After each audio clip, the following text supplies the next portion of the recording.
Kita akan merenungkan tentang akar. Di dalam kitab Roma, pasal 11, ayat 16 sampai ayat yang ke-18. Jikalau roti sulung adalah kudus, maka seluruh adonan juga kudus. Dan jikalau akar adalah kudus, maka cabang-cabang juga kudus. Janganlah kamu bermegah terhadap cabang-cabang itu.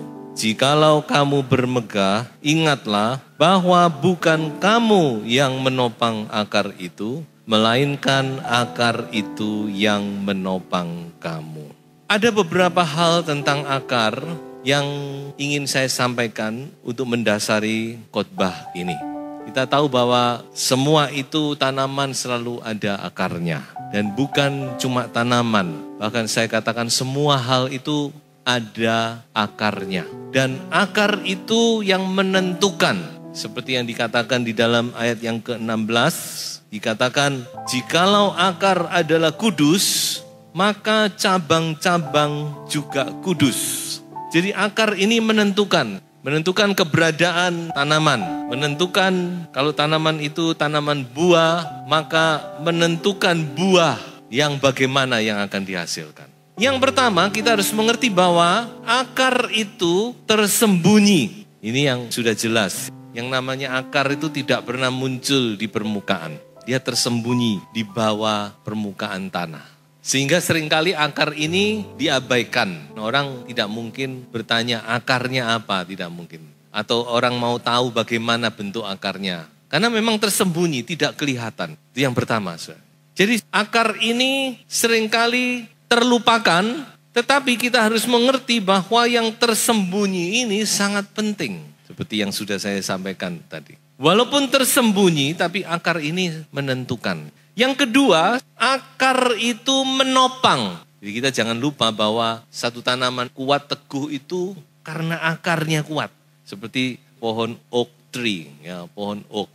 Itu bisa tumbuh berpuluh-puluh meter tingginya, rindang dan sebagainya. Tapi pohon itu bisa berdiri demikian teguh, tegak, karena dia mempunyai akar yang sangat kuat ke dalam. Akarnya itu ke dalam dan ke samping. Begitu kuatnya sehingga pohon ini kuat. Jadi akar yang menopang tanaman. Itu sudah kita baca tadi bukan? Bukan tanaman, bukan batang yang menopang akar. Tapi akar itulah yang menopang keberadaan pohon ini. Yang ketiga, saudara-saudara, tentang akar. Bahwa akar itu adalah sumber kehidupan. Bukan cuma sumber kehidupan saja, sumber segalanya. Jadi kalau kita lihat ayat pokok tadi, maka dikatakan bahwa semuanya itu tergantung dari permulaannya, dari sumbernya. Roti sulung, kudus maka seluruh adonan kudus. Akar kudus, cabang juga kudus. Jadi akar itu adalah permulaan, asal muasal, sumber. Segala tanaman itu bisa tumbuh itu karena pertama-tama dia tumbuh akarnya dulu. Akar ini yang menyerap makanan. Jadi akar ini yang menentukan. Semua bentuk kehidupan itu dimulai dari akar dan dipelihara oleh akar. Nah ini saudara, yang tersembunyi ini justru sangat penting, akar. Ya saudara boleh bayangkan seperti pondasi. Pondasi itu juga tidak kelihatan bukan? Tapi pondasi itu yang membuat bangunan itu kuat. Tapi saya tidak bicara ke sana, saya mau bicara tentang akar. Jadi 3 hal ini saudara-saudara, mengapa saya katakan lebih dulu? Karena ini nanti ada hubungannya. Yang pertama, akar itu tersembunyi. Tidak kelihatan, tapi penting menentukan. Akar itu yang menopang, menguatkan, dan akar itu adalah sumber kehidupan. Asal muasal dari semuanya. Seperti saya sudah sampaikan tadi bahwa semua tanaman, bukan cuma tanaman, semua hal di dunia ini ada akarnya. Bahkan bangsa-bangsa di dunia ini ada akarnya. Manusia ada akarnya. Di semua yang ada di dunia ini ada akarnya. Oleh itu kita mau melihat berbagai macam akar. Yang pertama, saudara, orang tua. Orang tua itu adalah akar dari anak cucunya. Orang tua, parents, papa mama, itu akar dari anak cucu kita. Ingat tadi fungsi akar 3 tadi itu, beradaan akar. Itu saudara camkan. Kalau saya bicara akar, hubungannya dengan yang pertama tadi. So itu saudara-saudara, orang tua itu sangat penting. Coba kita baca satu ayat di dalam Amsal 20 ayat yang ke-7.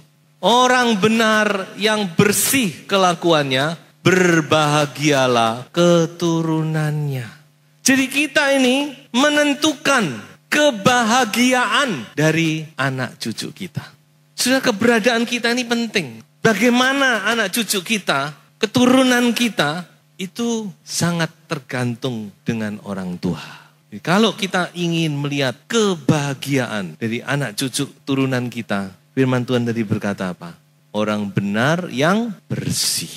Benar dan bersih. Benar itu bicara tentang status kita dibenarkan di dalam Tuhan, kita dibenarkan di dalam Yesus Kristus. Bersih itu berbicara tentang kehidupan kita. Orang benar yang bersih kelakuannya. Jadi kita mau ingat ya, sebagai orang tua ataupun calon orang tua, kita harus ingat bahwa kita ini adalah akar nanti dari anak cucu keturunan kita. Yohanes Pembaptis, mengapa dia dipakai Tuhan luar biasa? Tuhan Yesus sendiri berkata bahwa di antara manusia yang dilahirkan oleh perempuan, tidak ada yang lebih besar dari Yohanes Pembaptis. Karena dia mempunyai orang tua yang luar biasa juga. Zakaria, Elisabet, hamba-hamba Tuhan yang setia melayani Tuhan, yang takut akan Tuhan. Jadi menentukan, saudara. Memang Tuhan itu bisa memakai semua orang, tapi tetap akar itu menentukan. Nabi Samuel diurapi Tuhan luar biasa. Kenapa? Karena dia lahir dari seorang ibu yang hancur hatinya. Seorang ibu yang punya iman. Dalam waktu masih kecil dia sudah dibawa ke bait Allah. Diserahkan kepada Imam Eli. So itu mari kita sebagai orang-orang tua, kita mau perhatikan hidup kita. Kita mau bertanggung jawab terhadap kehidupan ini. Kita mau ingat bahwa kehidupan kita ini ikut andil dalam kebahagiaan anak cucu keturunan kita. Jadi itu yang pertama. Orang tua itu akar dari anak cucunya. Makanya kita hidup sudah tidak boleh sembarangan. Hidupku milikku, aku mau apa-apa ya. Sudah kita harus ingat, kita harus bertanggung jawab. Yang kedua yaitu pemimpin adalah akar dari mereka yang dipimpin. Jadi seorang pemimpin dalam tingkatan apapun juga, terlebih dalam kerohanian. Kita ini menentukan, kita ini akar dari orang-orang yang kita pimpin. Jadi saudara, kita harus mengerti bahwa sebagai pemimpin kita ini sangat menentukan. Di dunia ini banyak pemimpin-pemimpin. Maka itulah sebabnya kita harus hidup kita ini berkenan kepada Tuhan. Saya akan bacakan beberapa ayat yang mungkin agak panjang, tapi ini menjadi cermin bagi kita. Mari kita baca di dalam Yehezkiel pasal 8 ayat 6 sampai ayat yang ke-13. Sebelum kita membaca ini, saudara kita harus lebih dulu mengerti sedikit tentang Yehezkiel ya. Yehezkiel ini adalah salah satu nabi yang dipakai Tuhan di tanah Babel. Ya, jadi Yehezkiel ini adalah salah satu tawanan di Babel. Karena kerajaan Yehuda itu ketika ditawan, ketika dihancurkan oleh Babel itu tidak sekaligus, tapi bertahap. Ada 3 gelombang. Kalau nggak salah Yehezkiel ini gelombang yang kedua. Ketika dia ditawan di Babel, dia dikuasai oleh Roh Tuhan. Maka dia dibawa kemana? Dibawa kepada tanah asal usulnya, dibawa ke kota Yerusalem. Ini dalam penglihatan sudah. Waktu itu Yerusalem sudah setengah mati tapi belum habis Mas Yan. Seperti yang sudah saya sampaikan bahwa kerajaan Yehuda ini tidak sekaligus hancur, bertahap. Yang ketiga baru sama sekali dihancurkan. Jadi Yehezkiel ini dibawa oleh Roh Tuhan untuk melihat apa yang dilakukan oleh pemimpin-pemimpin bangsa Israel di Bait Suci, di Yerusalem, khususnya di Bait Suci. Yang tidak kelihatan, yang orang tidak mengerti. Tapi kita lihat Tuhan bukakan. Dan kalau Tuhan buka itu seperti tirai gitu ya.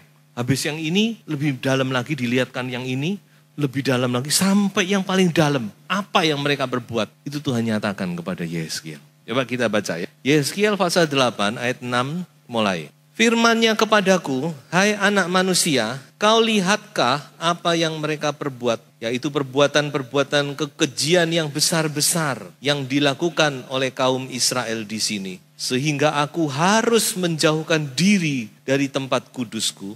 Engkau masih akan melihat perbuatan-perbuatan kekejian yang lebih besar lagi. Dan dibawanya aku ke pintu pelataran, aku melihat sungguh ada sebuah lobang di dalam temboknya. Ini pelataran bait suci ini. Temboknya seperti dia lihat ada sebuah lobang. Firman-Nya kepadaku, hai anak manusia, perbesarlah lobang yang di tembok itu. Sesudah aku memperbesar lobang itu, lihat ada sebuah pintu. Firman-Nya kepadaku, masuklah dan lihatlah perbuatan-perbuatan kekejian yang jahat yang mereka lakukan di sini. Lalu aku masuk dan melihat, sungguh segala gambar-gambar binatang melata dan binatang-binatang lain yang menjijikkan dan segala berhala-berhala kaum Israel terukir pada tembok sekelilingnya. Dan di hadapannya berdiri 70 orang tua-tua kaum Israel dengan Yaazanya bin Safan di tengah-tengah mereka. Dan masing-masing memegang bokor ukupannya di tangannya. Dan keharuman dari asap ukupan itu naik ke atas. Firman-Nya kepadaku, kau lihatkah hai anak manusia, apa yang dilakukan oleh tua-tua kaum Israel di dalam kegelapan, masing-masing di dalam kamar tempat ukir-ukiran mereka. Sebab mereka berkata, Tuhan tidak melihat kita, Tuhan sudah meninggalkan tanah ini. Ditambahkannya lagi, engkau masih akan melihat perbuatan-perbuatan kekejian yang lebih besar lagi yang mereka lakukan. Jadi ini saudara-saudara memberitahu kepada kita bahwa betapa kehidupan pemimpin itu penting. Bagaimana kehidupannya di tempat yang tersembunyi. Nah ini tantangan bukan? Ada satu kata bijak kata demikian. Kurang lebih artinya orang itu adalah apa yang dia lakukan di tempat yang tersembunyi. Bukan yang kelihatan. Kalau kelihatan mungkin baik. Tapi apa yang dia lakukan pada saat dia ada sendirian di tempat yang tersembunyi. Itulah orang itu. Itulah yang namanya integritas. Jadi ini saudara-saudara menjadi cermin bagi kita. So itu tidak heran, kenapa kok Yerusalem pada akhirnya dihancurkan sama sekali. Bait Allah dimusnahkan sama sekali. Kemuliaan Tuhan meninggalkan bait Allah. Karena apa? Ya karena ini tadi. Ini pemimpin-pemimpin yang memimpin bangsa itu. 70 orang. Apa yang dilakukan di tempat yang sembunyi. Makanya ini menjadi peringatan ya. Kita harus hati-hati. Kalau kita sudah dipercaya menjadi pemimpin. Kehidupan kita di tempat yang tersembunyi itu sangat menentukan. Matius 6 dikatakan Allah melihat apa yang ada di tempat yang tersembunyi dan membalaskan kepada kita. Tanamkan ini kepada anak-anak kita.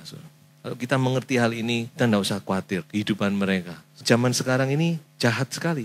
Ini zaman telekomunikasi yang begitu canggih ya. Di satu pihak manusia dipermudah, semuanya menjadi sangat mudah. Tapi di lain pihak seringkali itu membuat orang jatuh di dalam dosa, kan? Internet dan sebagainya. Jadi kita harus memperhatikan kehidupan kita. Semua, karena ini hubungannya dengan yang nomor satu tadi. Orang tua itu juga pemimpin. Bicara pemimpin itu juga menyangkut orang tua. Jadi itu saudara, mari akar ini. Tadi saya katakan akar itu tersembunyi, tapi itu menentukan. Itu yang menopang, itu yang memberi sumber kehidupan. Yang ketiga, saudara-saudara, hati itu adalah akar kehidupan. Ayatnya sudah tidak asing lagi. Amsal pasal 4 ayat 23. Jagalah hatimu dengan segala kewaspadaan, karena dari situlah terpancar kehidupan. Peliharalah, jagalah hatimu lebih dari segala sesuatu yang patut dijaga. Karena kehidupan kita, hati itu adalah sumber kehidupan. Ya, seringkali kita lupa bukan menjaga hati kita ya. Hati kita ini seringkali nggak senang dengan ini, nggak senang dengan itu ya. Masih ada hal-hal kebencian dan semuanya. Ya mari kita mohon kepada Tuhan, Tuhan sucikan hatiku, kuduskan, jamah dengan rohmu. Karena apa? Hati ini sumber. Kalau hati kita murni, baik, maka yang keluar itu juga sesuatu yang murni, yang baik. Hati itu sumber. Hati itu akar yang mengalirkan kehidupan. Saya masih ingat cerita di Dua Raja-Raja. Satu kali dikatakan ada satu kota yang indah sekali. Kotanya sangat indah, tetapi sayang. Dikatakan apa? Sumber airnya itu tidak baik. Sehingga akibatnya banyak orang sakit, banyak bayi-bayi yang mati, banyak wanita-wanita yang keguguran dan sebagainya.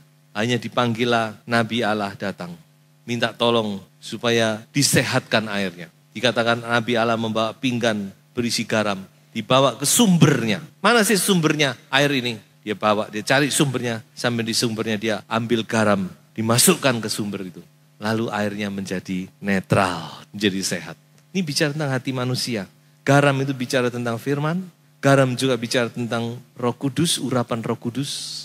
Itu yang bisa menetralisir racun-racun dan semuanya. Sehingga hati kita ini menjadi sumber yang baik.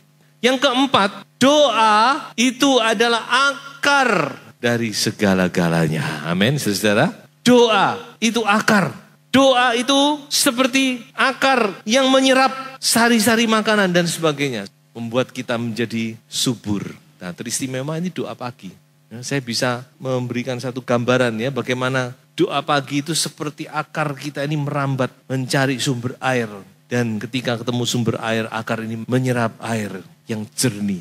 Untuk apa? Untuk menjadi sari makanan, mensuplai segala kebutuhan dari pohon kehidupan ini. Makanya kalau kita tahu rahasia ini, hidup kita akan subur. Tidak akan pernah yang namanya kekeringan itu. Karena akar-akar kita merambat sampai kepada sungai kehidupan. Makanya saudara, mari kita bangkitkan lagi semangat berdoa ini, terutama doa pagi. Ayo bangkit lagi saudara. Mau saudara menjadi tanaman yang subur, berdoa pagi. Coba kita baca Yeremia pasal 17 ayat 7 dan ayat yang ke-8. Diberkatilah orang yang mengandalkan Tuhan, yang menaruh harapannya pada Tuhan. Ia akan seperti pohon yang ditanam di tepi air, yang merambatkan akar-akarnya ke tepi batang air. Dan yang tidak mengalami datangnya panas terik, yang daunnya tetap hijau, yang tidak khawatir dalam tahun kering, dan yang tidak berhenti menghasilkan buah. Mengapa kita berhenti menghasilkan buah? Mungkin salah satunya akar kita sudah tidak lagi menyerap air. Coba kita serap ini air. Doa itu wah luar biasa. Apa yang saudara butuhkan dalam hidup? Semua dapat dijawab lewat doa. Saudara baru pertolongan, saudara baru perlindungan, saudara butuh jalan keluar dalam menghadapi masalah. Tuhan bisa memberi lewat ilham. Saudara butuh ilham, saudara butuh inovasi, kreativitas. Tuhan kita itu kreatif, saudara. Saya sering ya melihat tanaman, kadang melihat buah. Saya berpikir Tuhan itu memang kreatif sekali. Buah mangga aja, tidak tahu berapa macam, baru buah mangga. Belum lagi yang lain-lain, saya ini, Tuhan itu memang kreatif. Tuhan itu sumber segala perkara. Percayalah, kalau saudara sungguh-sungguh bersandar kepada Tuhan, menaruh harap bersandar. Apa buktinya kalau saudara bersandar? Ya berdoa. Saya ngomong, saya mengandalkan Tuhan, saya bersandar kepada Tuhan. Tapi tidak pernah berdoa, omong kosong. Orang yang bersandar kepada Tuhan, orang yang mengandalkan Tuhan, dia pasti mempunyai kehidupan doa. Yang tersembunyi ini, tapi itu menentukan. Jadi saudara jangan anggap remeh itu doa. Terlebih doa pagi, jangan anggap remeh. Itulah sumber segala berkat. Saudara merambatkan akar-akar saudara ke tepi batang air. Dikatakan tidak akan pernah mengenal kekeringan. Orang boleh krisis, saudara terus menerima berkat-berkat Tuhan. Nah saudara-saudara masih banyak lagi yang lain mungkin yang bisa saudara renungkan sendiri tentang akar. Tapi saya akan sampai kepada bagian akhir, bagaimana dengan akar kita. Apa masih bisa diperbaiki? Nah ini, mungkin saya pikir saya punya akar yang tidak baik atau bagaimana ya. Lalu tiba sampai pada satu kesimpulan, apakah masih bisa? Yang namanya akar tuh, kalau sudah akar tuh kan sudah mancep. Kalau tanaman itu sudah tertanam gini, terus diperbaiki, bisa enggak? Saya katakan bisa dan sudah diperbaiki. Nah ini, bukan cuma bisa, tapi sudah diperbaiki, itu kebenaran firman. Dalam Tuhan tidak ada yang mustahil. Coba saya akan bawa saudara kepada dua ayat. Yang pertama di dalam Yeremia pasal 1 ayat 10. Ketahuilah pada hari ini aku mengangkat engkau atas bangsa-bangsa dan atas kerajaan-kerajaan untuk mencabut dan merobohkan, untuk membinasakan dan meruntuhkan, untuk membangun dan menanam. Firman Allah itu tidak cuma mencabut saudara. Tak cabut, tidak. Tapi berkuasa untuk menanam. Ini kan tugasnya Yeremia. Yeremia itu bayangan Roh Kudus. Jadi sudah dikatakan Tuhan itu bisa mencabut kita. Kalau sudah tanaman, cabut dan ditanam pada satu tanaman yang baik. Kalau sudah cabang, dipatahkan atau dicangkokkan. Itu ayat kita yang berikutnya. Mari kita baca. Ini ayat pokok tadi ya. Karena itu apabila beberapa cabang telah dipatahkan Dan kamu sebagai tunas liar telah dicangkokkan di antaranya dan turut mendapat bagian dalam akar pohon zaitun yang penuh getah. Ini gambaran dari kehidupan orang percaya, saudara. Tadinya kita ini pohon zaitun liar dikatakan. Tapi oleh Tuhan kita dipatahkan dan kita dicangkokkan kepada pohon zaitun yang baru. Yaitu Tuhan Yesus Kristus. Jadi kita semua ini sudah dicangkokkan kepada Tuhan Yesus Kristus. Nah, tadi saya bilang apa? Bisa dan sudah. Bukan cuma bisa. Jadi saudara harus percaya bahwa hidup saudara yang lama itu sudah berlalu, yang baru sudah terbit. Memang dulu mungkin kita akarnya kurang baik, tapi itu sudah bagian dari masa lalu. Sudah tidak perlu sesali dan sudah tidak perlu khawatir. Karena ketika kita ada di dalam Kristus, maka kita punya akar yang baru. Akar yang mempunyai nutrisi yang baik. Akar yang penuh dengan getah. Itu akar-akar yang subur. Yang membuat kita bisa bertumbuh dan menghasilkan buah untuk kemuliaan nama Tuhan Yesus Kristus. Jadi kalau mau diomong akar kita ini sekarang sama. Yaitu Tuhan Yesus Kristus. Akar yang kudus. Makanya kita harus menjadi umat yang kudus. Karena akarnya udah kudus. Kalau akar itu kudus, maka cabang-cabang juga kudus. Tuhan Yesus memberkati kita semua.